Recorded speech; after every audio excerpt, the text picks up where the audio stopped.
Bismillahirrahmanirrahim. Assalamualaikum everyone. My name is Ayana, the graphic designer. I am a level 1 student at Islamabad campus. So today I'm here with new Chatgpt. I hope. So my topic is the topic is the magnet. And so hello Chatgpt, can you hear me? Hello Chatgpt, can you hear me? बिल्कुल, मैं उर्दू में ही बात करूँगा। आप जो भी सवाल करना चाहें या जिस मौज़ू पर तफ़सील चाहते हैं, So मैं please पूरी वज़ाहत के साथ जवाब Please, दूँगा। तो आप ChatGPT, please speak in English. And my topic is how do magnets work and why are they useful? So I ask some question to you. Please, ready for it. Question. Of course, I'd be happy to switch to English and dive into your topic. Go ahead and ask your questions about how Okay. magnets. Okay, ChatGPT. So ChatGPT, my first question to you is: can you explain what is magnet and how does it differ from non-magnetic material in terms of atomic structure and behavior? So please, long answer on this question. Absolutely. A magnet is a material that generates a magnetic field, which is essentially an invisible force that attracts or repels certain other materials, like iron. The difference between a magnetic material and a non-magnetic material lies in how their atoms are arranged and how their electrons behave. In a magnet, the electron spins a line in a consistent direction, creating a net magnetic field. In contrast, in non-magnetic materials, the electron spins are spot randomly oriented, so their magnetic effects cancel out. As a result, magnets can attract certain metals, induce electric currents, and are used in countless applications from electric motors to data storage. Okay, nice answer. Can you please more a point on this question, please?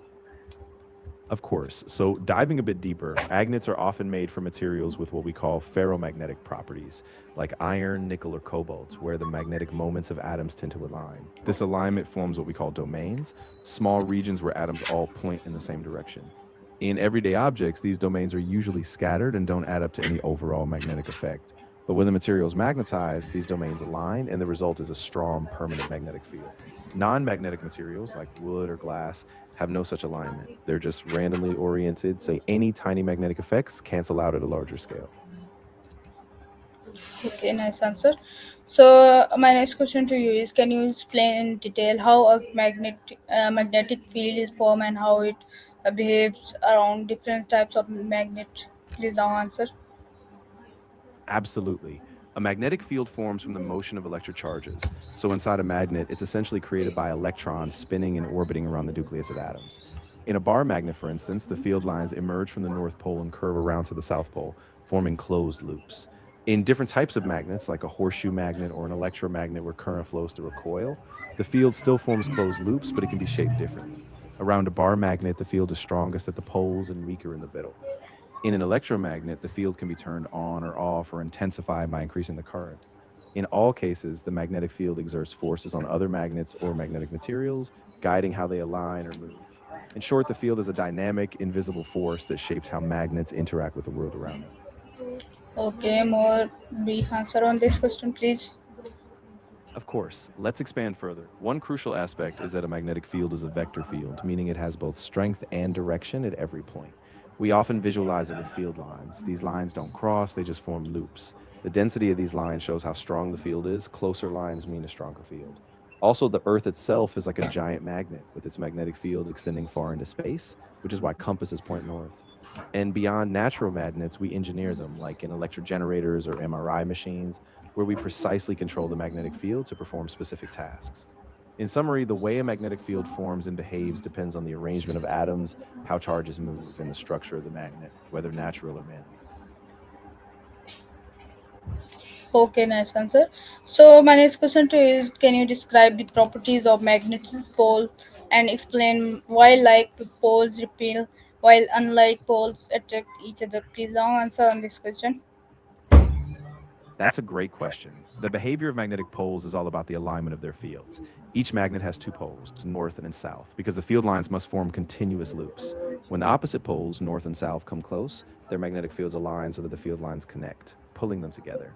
In contrast, like poles, north to north or south to south, have fields that push against each other because the field lines run in the same direction, causing a repulsive force. Essentially, it's like two magnets trying to force the same pole direction onto each other so they repel. This fundamental principle explains why we have compasses pointing north. The Earth's magnetic field attracts the opposite pole, and why magnets naturally come together or push apart based on their polarity. Okay, more deep answer, please. Definitely. Let's delve even deeper. The strength and direction of the magnetic force depend on how the magnetic dipoles, these tiny internal magnetic moments, are organized inside a material. In ferromagnetic substances like iron, the electron spins line up in domains. And when these domains align, like in a permanent magnet, they create a strong, stable field. The poles specifically emerge as a result of these internal alignments. When opposite poles meet, it's like the energy from one field lines up and stabilizes with the other, reducing the system's overall energy, so attraction occurs. But when like poles meet, the fields reinforce each other in a way that pushes them apart because the energy is higher when they sit close. This principle is fundamental not just for magnets we hold, but also in large scale phenomena like the Earth's core creating a global magnetic field, or how magnets are used in particle accelerators where precise control of magnetic forces is essential. In short, the push pull behavior is a natural consequence of how magnetic fields and energy align to minimize or maximize their effects.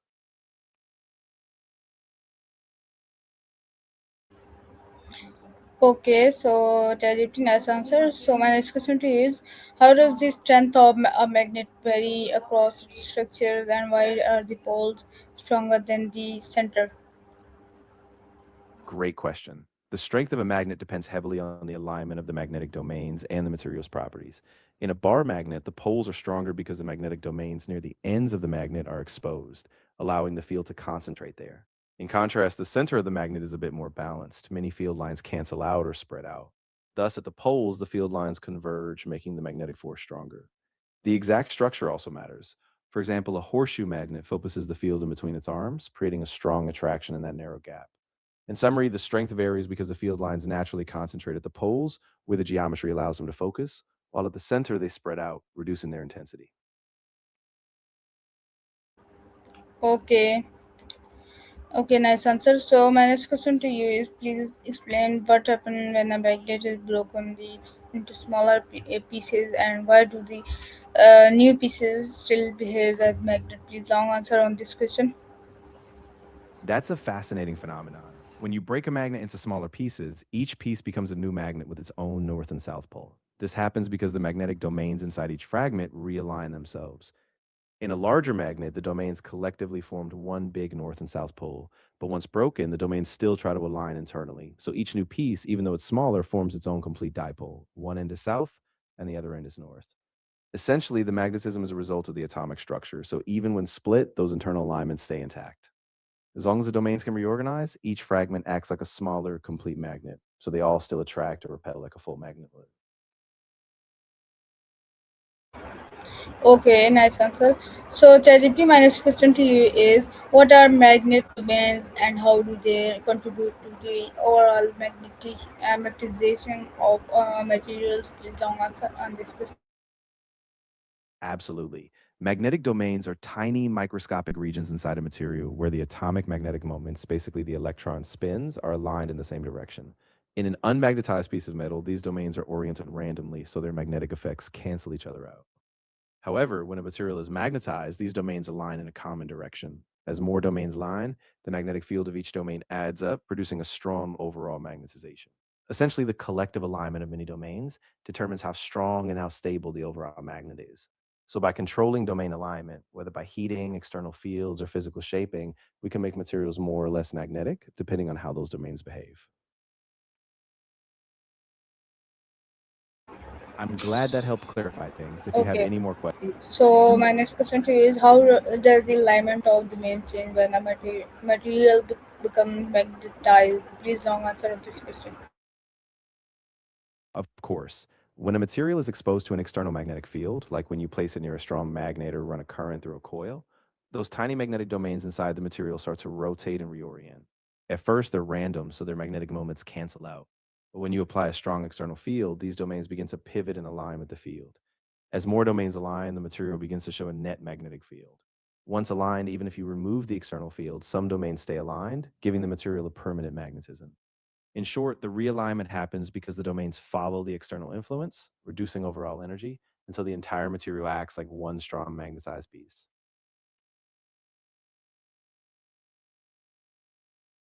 Sure, let's go a bit deeper.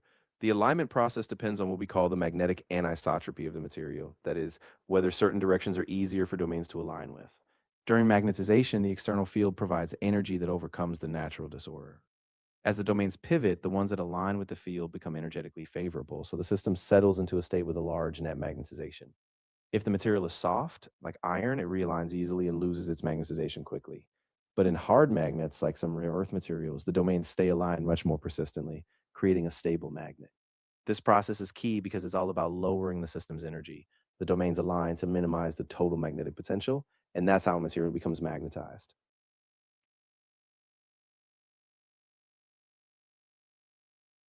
Absolutely. Let's explore one more layer.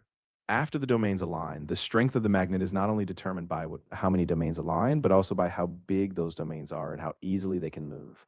In some materials, there's a concept called domain wall motion. When a magnet is first magnetized, these domain walls, which are the boundaries between aligned regions, shift more easily. Once the material is fully magnetized, the walls are locked in place so the magnet's strength stabilizes. If you apply heat or reverse the external field, some domains might shift again, which can weaken or reverse the magnetism. Thus, the alignment is a balance of domain size, mobility, and the energy required to keep them fixed. So that's why a material's magnetization is such a dynamic process, shaped by both internal structure and external forces.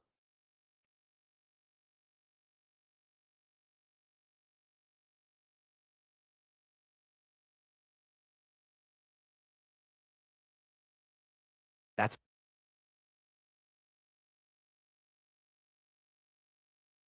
exactly. Magnets attract materials that are themselves magnetic, like iron, nickel, or cobalt. Essentially, the magnetic field induces a force on the electrons in these materials, causing them to align. As a result, the magnet pulls them in. Meanwhile, magnets also repel other magnets with like poles. North repels north, south repels south, because the fields push against each other. So the magnet's ability to attract or repel depends on the material and the orientation of the poles, Okay, which okay. is why. So my next question to you is explain how magnetic field lines represent the direction and strength of magnetic force. Please long answer. Of course, magnetic field lines are a way to visualize the direction and strength of a magnetic field. They start at the magnet's north pole and curve around to its south pole, forming closed loops. The density of these lines shows the strength of the force. Where the lines are closer together, the magnetic field is stronger, and where they're farther apart, the field is weaker. These lines never cross, they just smoothly connect, showing how magnetic force spreads out in space. By tracing them, we can see how the field pushes or pulls objects, giving us a clear picture of how magnetic forces work in any given area.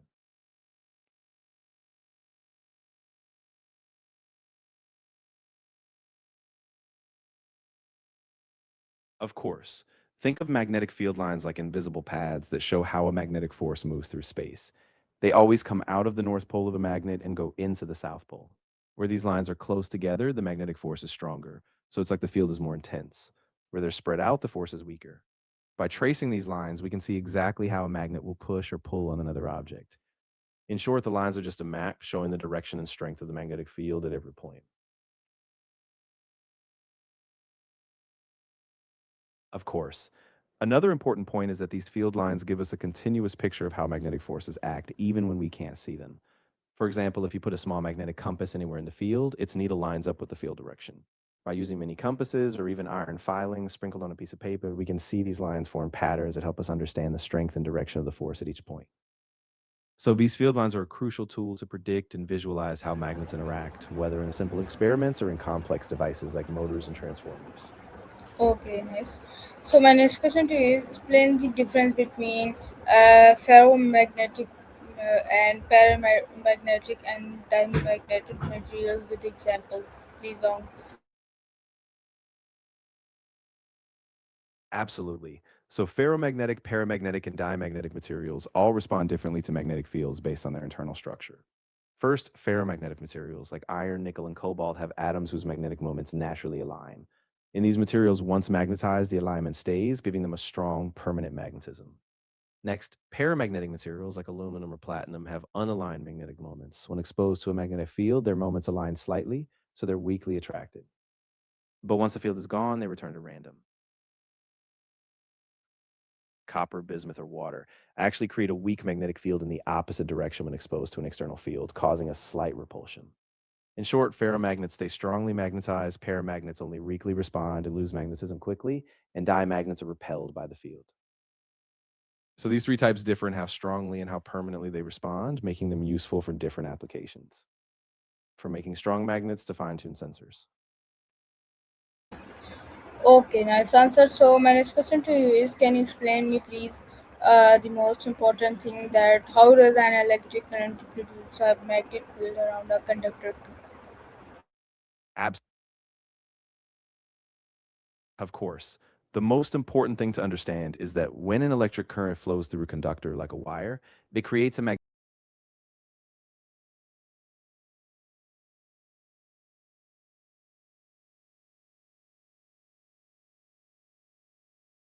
and how close you are to the wire. In fact, if you coil the wire into a loop or a solenoid, the magnetic field strengthens significantly inside. This is the basic principle behind electromagnets. So whenever you have a current, you have a magnetic field. And that field is key to everything from motors to transformers to the inductive devices we use every day. Okay, nice answer. So my next question to you is, explain the working principle of an electromagnet and how can it is. Sure, an electromagnet works by running an electric current through a coil of wire, often wrapped around a magnetic core like iron. When current flows, it generates a magnetic field that can be turned on or off by simply controlling the current. This is why electromagnets are so versatile. You can adjust their strength by changing the current, and you can switch them off completely when needed. They're used in countless applications, like in electric bells, cranes that lift heavy metal, MRI machines, and relays. In summary, the principle is that electricity creates a magnetic field, and by shaping the coil and controlling the current, you can create a powerful adjustable magnet. Okay, nice answer. So Chatgpt, my next question to you is, please, how are magnet used in electric motors to convert electrical energy into mechanical energy? That's a great question. In an electric motor, magnets work by interacting with a current carrying coil. The motor typically has a stator, a stationary set of magnets, and a rotor, a coil of wire that spins. When current flows through the coil, it creates a magnetic field. This field interacts with the stator's magnets, generating a force that causes the rotor to spin. By continuously switching the current in the coil, using something like a commutator or electronic control, the magnetic fields keep pushing the rotor around, turning electrical energy into mechanical motion. In this way, the precise arrangement of magnets and coils allows the motor to produce rotational force, driving everything from small fans to electric cars. Okay, nice. So my next question to you is, explain how magnet separation is used in industry to separate material. Of course, magnetic separation works by using a magnet to attract and pull out magnetic materials from a mixture. In industries like recycling, mining, or even in wastewater treatment, a mixture is passed over a magnetic field. Magnetic particles like iron or steel are attracted and no problem. So, in a bit Of course.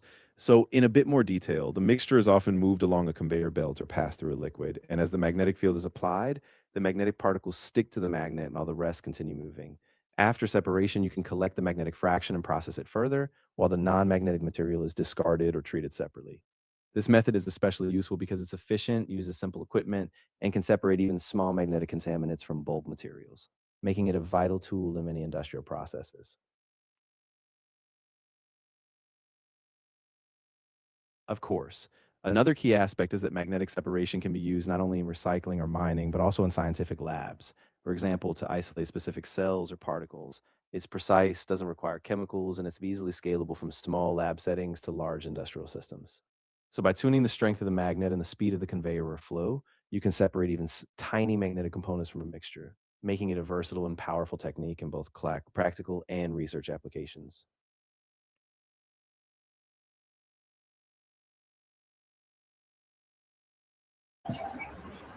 Okay, nice answer.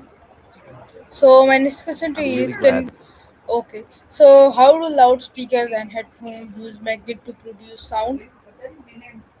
Great question. Loudspeakers and headphones use magnets by creating a magnetic field that interacts with a current in a coil. In a speaker, there's a permanent magnet, and a coil called a voice coil is suspended near it. When an audio signal passes through the coil, it creates a magnetic field that pushes or pulls against the permanent magnet. This causes the coil and attached diaphragm to vibrate, producing sound waves. In headphones, a similar principle applies, but on a much smaller scale, with tiny magnets and lightweight coils. By converting electrical signals into precise movements, magnets help turn electrical energy into the sound we hear, making them essential to audio devices.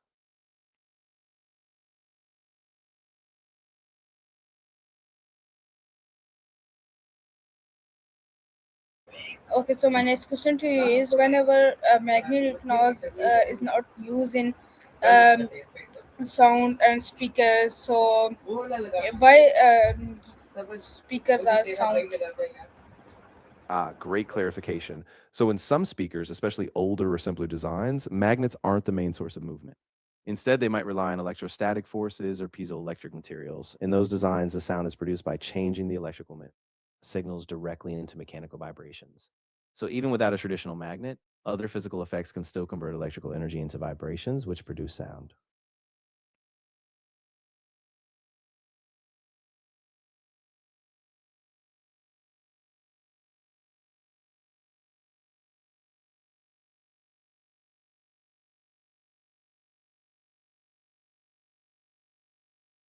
Absolutely.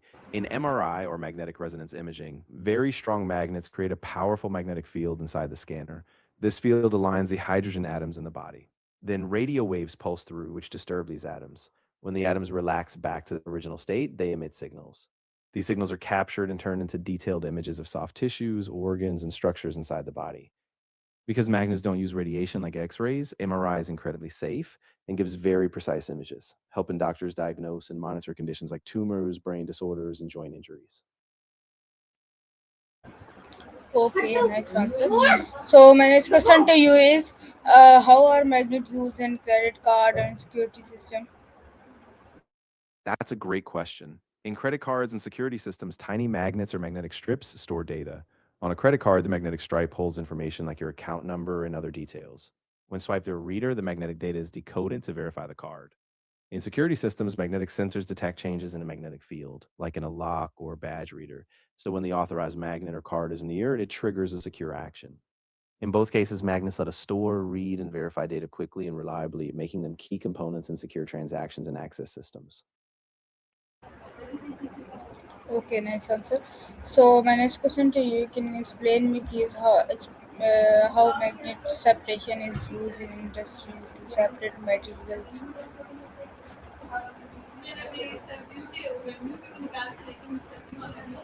Oh, sorry.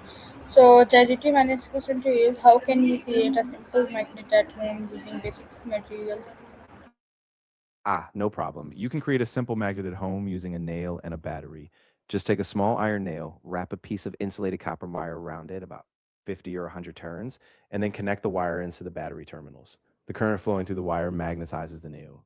After a few seconds, the nail becomes a magnet, able to pick up small paper clips or pins. Just remember to disconnect it after you're done so the battery doesn't drain. It's a simple, safe way to see magnetism in action. Okay, nice answer. So my last question is to you. Please explain me uh, what is the study of magnetism important of scientific and technological advancement in the modern world?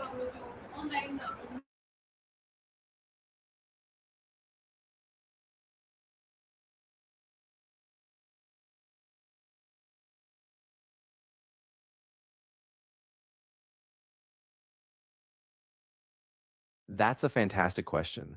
The study of magnets is crucial because magnetic principles underpin so many technologies we rely on, like electric motors, generators, data storage, and medical imaging. By understanding magnetic fields, scientists design more efficient energy systems, improve communication devices, and even enable things like quantum computing. In short, by mastering how magnets work, we push the boundaries of energy efficiency, miniaturization, and medical diagnostics, all of which drive modern innovation. So viewers, this was our today ChatGPT and ChatGPT. Thank you so much for your answers. You're very welcome. I'm really glad I could help. If you ever have more questions in the future, just let me know. Okay. Have a great day. So viewers, this was my today ChatGPT. I hope you like it. See you another ChatGPT, another session. Till then, love is Pakistan. Zindabad.